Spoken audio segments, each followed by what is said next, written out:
Hi hello good evening. ఈరోజు ఏంటంటే మేము మా ఫ్యామిలీ అందరూ ఒకసారి మీటప్ అయ్యి పిఠాపురం పాదగయ స్నానానికి వెళ్ళినప్పుడు వీడియో ఇది. నేను పెద్దింటి కోడల్ని అంటే పెద్దింటి కూతుర్ని అటు పెద్దింటి కోడల్ని కూడా ఎందుకంటే అలా చెప్పాను. ఇటు సైడు మా అమ్మ వాళ్ళది పెద్ద ఫ్యామిలీ, అటు సైడ్ మా అత్త వాళ్ళది కూడా పెద్ద ఫ్యామిలీ. సో నేను పెద్దింటి కోడల్ని అన్నమాట. మా హస్బెండ్ వాళ్ళు 5 మెంబర్స్, నేను లాస్ట్ కోడల్ని, 5వ కోడల్ని.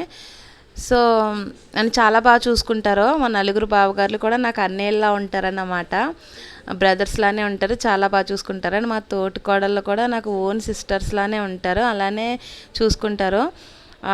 చాలా బాగా చూసుకుంటారు. లాస్ట్ కోడల్ని కదా, చిన్నపిల్లని ఇప్పటికీ ట్రీట్ చేస్తారు.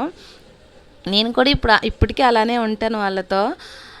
మంచి వాళ్ళు అందరూని. ఇది లాస్ట్ సంక్రాంతికి మీటప్ అయినప్పుడు మేము కలిస్తే అందరం ఇలా సరదాగానే కలుస్తాము.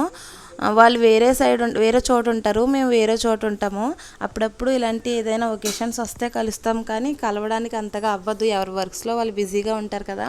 సో అప్పుడప్పుడు కలుస్తామన్నమాట. కలిసినప్పుడు మాత్రం అన్నీ సరదాగా ఉంటాం, సరదాగా మాట్లాడుకుంటాం. అందరి ఫ్యామిలీస్లో ఉన్నట్టు గొడవలు అవి ఉండవు. సరదాగా ఉన్నన్ని రోజులు సరదాగా మాట్లాడుకోవడం, తర్వాత ఎవరి ఇంటికి వాళ్ళు వెళ్ళిపోవడం, చాలా ఇష్టంగా మాట్లాడతారు. అందరూ మంచోళ్ళు. ప్లీజ్ వీడియో నచ్చితే లైక్ చేయండి, షేర్ చేయండి, ఛానల్ సబ్స్క్రైబ్ చేయండి. Thank you all.